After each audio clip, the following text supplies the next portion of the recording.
Birla open minds international school Panpur Palamu के कश्मीर में sports के हवाले से 2 रोज़ा आगही कैंप का इनेकाद किया गया, जिसमें स्कूल से वाबस्ता तलबा की एक अच्छी तादाद ने शिरकत की। इस दौरान तलबा को मुख्तलिफ खेल सरगर्मियों के बारे में आगही फराहम की गई, जबकि मुकर्रिरीन ने स्कूली बच्चों में कुछ अहम स्पोर्ट्स महारतें उजागर करने पर तवज्जो दी। एक ओहदेदार के मुताबिक तकरीबन 400 बच्चों को इस प्रोग्राम के दौरान ट्रेन कर दिया गया ताकि वो अपने आप का दिफा कर सके।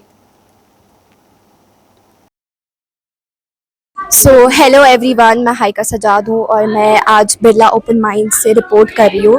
तो जिसके साथ हम almost 10 officials, more than 10 basically officials थे और अप्रॉक्सीमेट हम 400 बच्चों को ट्रेन कर रहे थे इस डिस्ट्रिक्ट चैम्पियनशिप के लिए, इस गेम में। एंड ये सारा इवेंट जो पॉसिबल हुआ है वो मिस्टर वसीम सर की वजह से हुआ है, जिन्होंने इस गेम के लिए बहुत ही ज़्यादा इंपॉर्टेंट रोल प्ले किया है।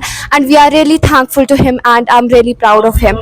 और मैं अपनी बात करूँ तो मैं सीरत मैम की स्टूडेंट हूँ, जो कि खुद एक amazing hard working martial artist है, जो मार्शल आर्ट्स को काफ़ी टाइम से कंटिन्यू कर रही है।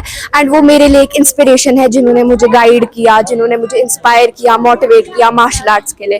तो ये हमारा जो इवेंट है ये बेसिकली यंग जनरेशन को शेप करने के लिए है, ताकि हम उनको नई टेक्निक के साथ साथ डिसिप्लिन सिखाए, कॉन्फिडेंस सिखाए, मोटिवेशन सिखाए कि कैसे वो खुद के लिए लड़ सकते हैं, कैसे वो अपने आप का डिफेंस कर सकते हैं।